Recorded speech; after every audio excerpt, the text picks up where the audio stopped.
Well, I started in New York like Scott did, and my audition process lasted it was before Christmas. It was sometime in December, and it stretched out over about 6 or 7 weeks, and I went in 7 or 8 times. And I finally went in for the final test, and I didn't hear anything for 2 weeks, and I'd given up. I'd gone to San Francisco. I was out of town. I was done with it. And eventually they called me and told me they wanted me to come do it. And I later found out, Pete told me, that I was only at the test because they needed another person there. He didn't even know who I was, and for some reason the casting director was like, just bring that Guilford kid in and whatever. So I don't know what happened behind the scenes, but eventually I got the part, and Pete, I don't know how they convinced him, but...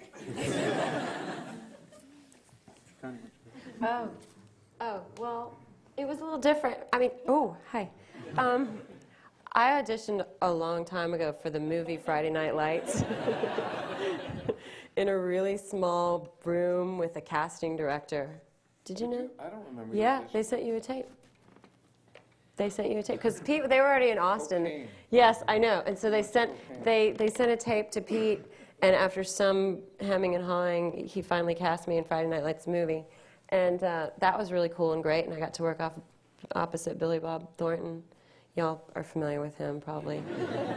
and then Pete, like a couple years later, Pete was like, "Hey, we're going to do the TV show version. Why don't you play that same role?" And I was like, "Well, do you remember that you cut most of my part that I did in the movie out?" So I'm not quite sure. But actually, Pete, like over the years, had been sort of like to all my friends, whenever he'd run into him at parties, he'd be like, "I really owe Connie Britton. I really want to, that wasn't right. That wasn't right." And so anyway, we talked about it, and he took a pin and pricked his finger and made a blood oath that it was going to be a really cool part. And then he said I was going to be playing opposite this guy named Kyle Chandler, and I was like, that's no Billy Bob. But I did it anyway. Is it my turn? Yeah. That's funny. Yes.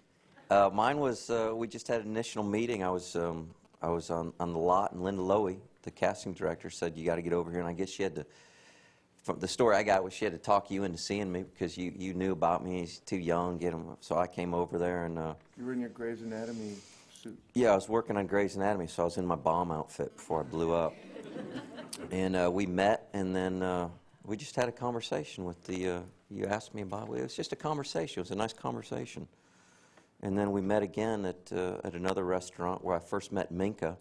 And Minka was just leaving. I was next in line, and we spoke about it. And that was when Pete goes, what'd you do last night? And I said, well, I happen to be leaving tonight for another friend's 40th birthday, but I'd just come from one of my other friends' 40th birthday the night before, and we had had a great time. And he goes, whatever you did last night, I want you to keep doing it.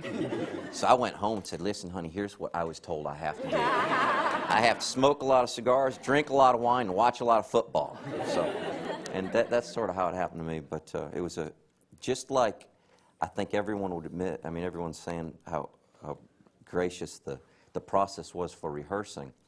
This whole process has continued on like that from the get-go, and it's come from the top and the choices that this guy's made, and to getting these great people and these great writers, and everyone allowing each other to do what they do. And some people are born into tough families, some people are born into really good families, and we've got a great family. It just happened that way. So the show's just really, you can't make it happen. It just happens.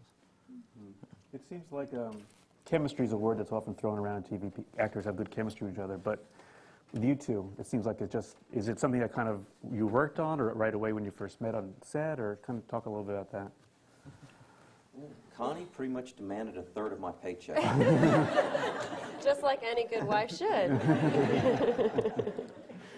No, we sort of, I don't know, we kicked, I said something the other day to someone. I said, even in our improving, both of us can play the fool for each other, and yet the other person can always feel like they're safe to make as big a fool as they want of themselves. But when you're acting with someone, you know you're safe, and they'll prop you up, or they'll take you to that next spot.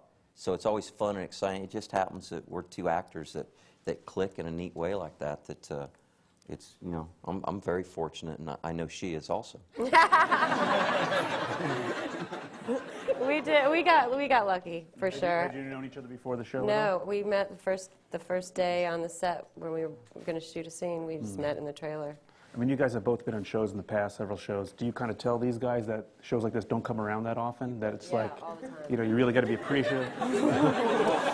They won't know until this is over. I mean, I hope that they never have to find out, but there's nothing like this out there, for sure. And for an actor, but for anybody, any of us working on it, it's Yeah. the best experience.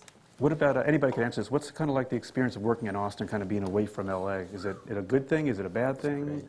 How do you guys kind of feel about it? I think it's great. I think it's great. No distractions, and you get the whole authenticity of being in Texas. And there's just, you don't fake anything. It's all real. There's no sound stages. You're all in a house, or you're on a field, or you're on a street. And I just think it adds to the show, right? I mean, I think it's fabulous, and the people are great, and you just forget, you know, that you're making such a fabulous piece of work. You're just doing your thing, and then you come out here and you're like, oh yeah, you know. Austin's like this oasis in the middle of Texas. It's green and it's hilly and it's beautiful and there's so much to do outside. And I think Kyle said earlier, he's like, when you're on the way to work, you're dealing with Texans all the way in. But you know, besides that, as far as just being a cast and crew and everything, it just gave us a chance to really kind of come together. As Kyle used the word family, and it's exactly what we are. You know, after we get done at work, we don't have to run off to another meeting or anything. After we get done at work, you know, sometimes, hey, you want to go get a drink? Let's go get a bite to eat. You know, let's go get lunch. Let's do whatever, you know. So, play some basketball, in which I always beat Jesse Plymouth. Always. We won't that right now. And you see all those beautiful shots in the, you know, in that episode, and it's so great to work in Texas and to really have that as our backdrop, and you know, I think that just really contributes to what we get to do with the show, to make it authentic and make it real. I feel like it wouldn't be the same anywhere else. Is it hard for you, Kyle? Because I know you fly back to see your family a lot. No, the benefits outweigh the cost at this point. I mean, this is really, as an actor, it just doesn't get any better. It doesn't get any better than this. It's Is it a incredible. different type of acting because it's so kind of such real locations rather than sound stages, and is it kind of different techniques? Yeah, or? the whole process is a little different from anything I've done. I mean, yeah, it's just different. I mean, I could go into the whole deal and spend 15 minutes talking about it, and I know exactly. No one would know what I was talking about, but it's just there's something about the trust and the honesty. I equate it to when you first do a play. That the first day of rehearsal is the most exciting, and you've got the anxiety and you're a little scared, but you get into it, and you know it starts to get fun, and you know challenging, and you start seeing the dark side and this side. We do that with pretty much each scene over the course of the first hour of shooting, and that is put together into something, and so we get to explore it right on the spot, first thing up, and it's just exhilarating. It's fun to go to work. You know, it doesn't matter. It's fun. A lot of takes per shot, or is he pretty much first taken out, or? Depends if I'm working with Connie or not. Well, and you see how much freedom we have. I mean, you know, watching the gag reel, you see how much freedom we have. I mean, we're just, you know, it's just kind of like anything. We go on the set and anything goes, and the cameras are free too, and they'll move with us and they'll find the story. You know, they'll find little shots that you could never plan, and. But you know, that's in terms of, we keep talking about what a great job it is for actors. I think it's because the process that Pete created, and that, you know, these guys, Jason and Jeff Reiner, our sort of resident director, have continued and just made even better. Is it allows for all of us to be as free and spontaneous as we can be, and it's really great. Yeah, and it can't be said enough too. These guys that are running the thing and writing these episodes, you know, it's just great stuff. And you're always excited when the scripts come and to read the scripts, what have you.